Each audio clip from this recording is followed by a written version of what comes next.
Hello guys, इस video में हम देखेंगे नटराज शिवा के।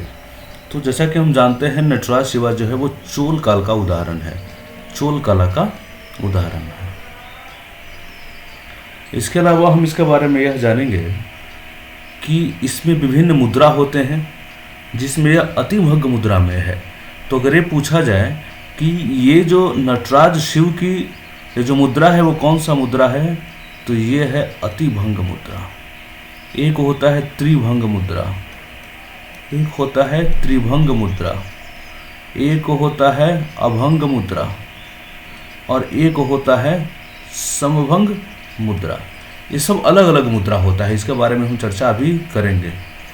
इसके बारे में हम अभी चर्चा करेंगे तुरंत कि अतिभंग कैसा होता है और ये जो त्रिभंग कैसा होता है और भंग कैसा होता है, समभंग कैसा होता है। लेकिन उससे पहले हम कुछ और जानकारी ले लेते हैं कि जो ये नटराज शिव की जो प्रतिमा है, जो मूर्ति है, वो सबसे ज़्यादा इसका रूप मिलते हैं तमिलनाडु के एक चिदम्बरम मंदिर है ना। चिदम्बरम मंदिर है, मंदिर और तमिलनाडु में है। और वहाँ इसका नटराज शिव का 108 अलग अलग जो है वो मूर्ति बना हुआ है। और ये मूर्ति कहाँ बना हुआ है, तो मूर्ति बना हुआ है गोपुरम में। तो अब गोपुरम में क्या होता है, तो देखिए गोपुरम होता है कि जैसे कोई मंदिर है ना, तो जैसे कोई यहाँ पर मंदिर है और ये मंदिर से आगे, मंदिर के आगे एक मेन दरवाज़ा होता है, मेन जो मुख्य द्वार होता है। तो ये मुख्य द्वार जो होता है वो काफ़ी ऊंचे उसके शिखर बनाए जाते हैं और इसी को गोपुरम कहा जाता है और इसे डेकोरेट किया जाता है गोपुरम को आगे।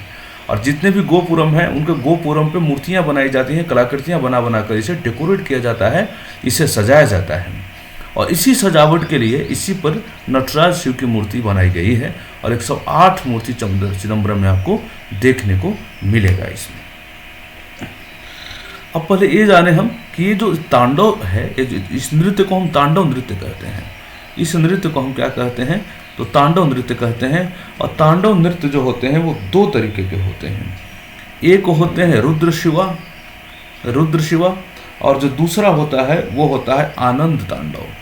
आनंद तांडव, रुद्र का मतलब कि जो शिव के क्रोध रूप को दर्शाया गया है और आनंद है जो शिव के प्रसिद्ध प्रसन्न रूप को दर्शाया गया है। आनंद तांड के रूप के शिव को शिव नटराज कहा जाता है। तो दो तांडव है। तो ये जो आनंद वाला है, ये आनंद का यही है, ये शिव का ये जो हम नटराज रूप देख रहे हैं, ये नटराज में हम आनंद वाला रूप देखते हैं। तो इस तरीके से हम इसके बारे में देखें। अब आगे हम इसके बारे में कुछ और जानकारी हम ले लेते हैं कि इनका एक एक जो रूप है क्या कहता है। आप देख रहे हैं कि इनके 4 हाथ दिखाए गए हैं और सभी 4 हाथ अलग अलग बातों को दर्शाते हैं। तो उन्हीं दर्शाते हुए बातों को हम एक एक करके देखेंगे कि चारों हाथ के कहने का मतलब क्या है। जैसे आप एक हाथ में अग्नि देख रहे होंगे, दूसरे हाथ को आशीर्वाद देते हुए मुद्रा में आप देख रहे होंगे, जबकि आप एक हाथ में डमरू बजाते हुए भी देख रहे होंगे और एक हाथ को आप पैर की तरफ इशारे करते हुए भी देख रहे होंगे। तो इन्हीं का जो मतलब क्या होता है सबका, हम वो देख लेते हैं। तो देखिए 4 हाथ हैं, 4 हाथ। ऊपर का एक हाथ है यहाँ, तो ऊपर के हाथ में डमरू दिखाया गया है, ऊपर के एक हाथ में डमरू दिखाया गया है। तो इस जो दाहिने हाथ का ऊपर का हाथ जो है दाहिने तरफ का, इसमें डमरू है। और इस डमरू का क्या अर्थ होता है, तो डमरू का हाथ में इसका अर्थ होता है कि सृजन का प्रतीक है। वो डमरू से ध्वनि निकलता है, साउंड निकलता है और यह है क्रिएशन को दर्शाता है। तो वर्ल्ड के क्रिएशन को डमरू के माध्यम से दर्शाया गया है कि जितने भी संसार की जो कृतियां हैं वो सभी इस डमरू से निकली हुई हैं। अगला है कि बाएं हाथ में क्या है, तो इसमें आप देखिए कि अग्नि है। बाएं हाथ में क्या है, फायर है और ये अग्नि है। और ये क्या दिखाता है, ये डिस्ट्रॉय को दिखाता है। ये डिस्ट्रॉय को दिखाता है, विनाश को दिखाता है, राइट। अगला है निचला हाथ, दाहिना हाथ आप देखें, ये रहा दाहिना हाथ। नीचे एक और है दायां हाथ, ये देखिए अभय मुद्रा में है। इसे अभय मुद्रा कहा जाता है। अभय मुद्रा का मतलब हुआ आशीर्वाद देते हुए, ब्लेसिंग देते हुए या वरदान देते हुए। अब एक और हाथ आप देखें, बायां हाथ देखिए, तो बायां हाथ बाएं पैर की तरफ इशारा कर रहा है। आप देखिए पैर 2 है, एक तो ये दायां पैर है जो एक बौने राक्षस के ऊपर पड़ा हुआ है। तो एक बौने राक्षस का मतलब होता है ज्ञान का अहंकार, है ना। ये अज्ञानता में जो अहंकार व्यक्ति करता है, अहंकार उसका दिखा रहा है। ये बौना राक्षस है जिसके ऊपर पैर रखा हुआ है दाएं वाला, और बायां पैर जो है ये ऊपर की ओर है, और इसी के तरफ ये हाथ का इशारा हो रहा है, बाएं हाथ का। तो इसका मतलब है कि मोक्ष के मार्ग को ये दर्शा रहा है। ये मोक्ष के मार्ग को दर्शाता है, मोक्ष को दर्शा रहा है। इसके अलावा आप आते हैं यहाँ कान में, देखिए आप बाली है, 2 बाली।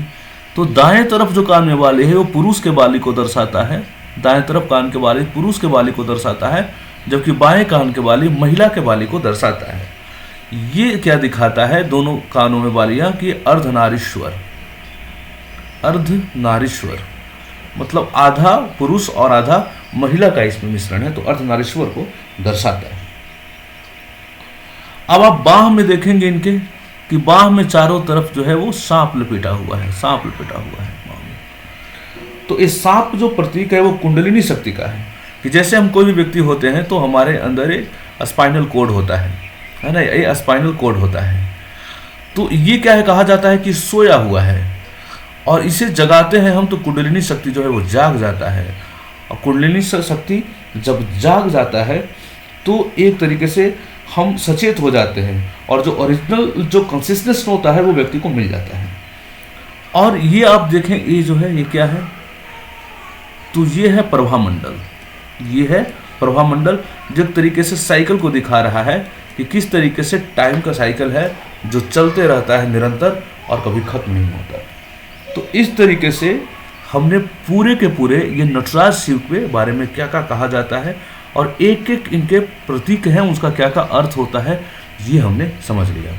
अब मैं आपको बता रहा था मुद्रा के बारे में, बता रहा था कि वो क्या क्या होता है। जो नृत्य का मुद्रा जो होता है भारतीय संस्कृति में वो कौन कौन सा है।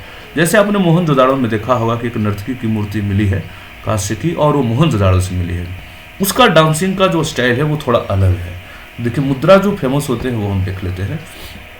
देखिए तो ये जो मुद्रा आपको दिखेगा इसमें 4 मुद्राएं ओरिजिनल होती हैं। देखिए ये है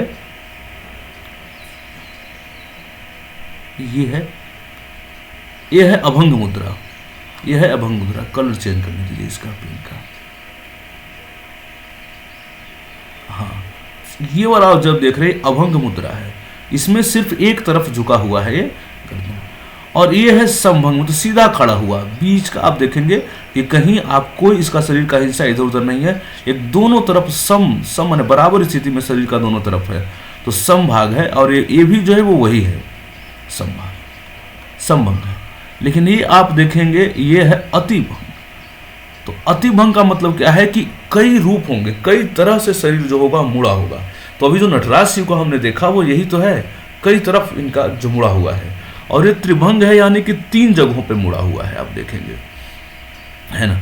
एक तो आप देखेंगे यहाँ पर कर्ण यहाँ के पास मुड़ा हुआ है, दूसरा आप देखेंगे कि यहाँ गर्दन के पास मुड़ा हुआ है, और ये आप देखेंगे कंधा के पास मुड़ा हुआ है। तो 3 जो है त्रिभंग मुद्रा इसे कहा जाता है, इसे तो त्रिभंग मुद्रा इसे कहा जाता है। तो इस तरीके से आपने मुद्रा यहाँ भी देख लिया। तो त्रिभंग मुद्रा ही जो मोहनजोदाड़ो से मिलता है, जो मोहनजोदाड़ो से हड़प्पा संस्कृति में देखने को मिलता है नर्तकी की मूर्ति, डांसिंग आइडल, वो इसी में है। तो इस तरीके से हमारा ये जो वीडियो है एक छोटा सा वीडियो था, और इसमें नटराज शिव के विभिन्न जो प्रतीक है उनके उसके बारे में हमने इसके बारे में जाना। चलिए बाकी अगले वीडियो में, थैंक यू।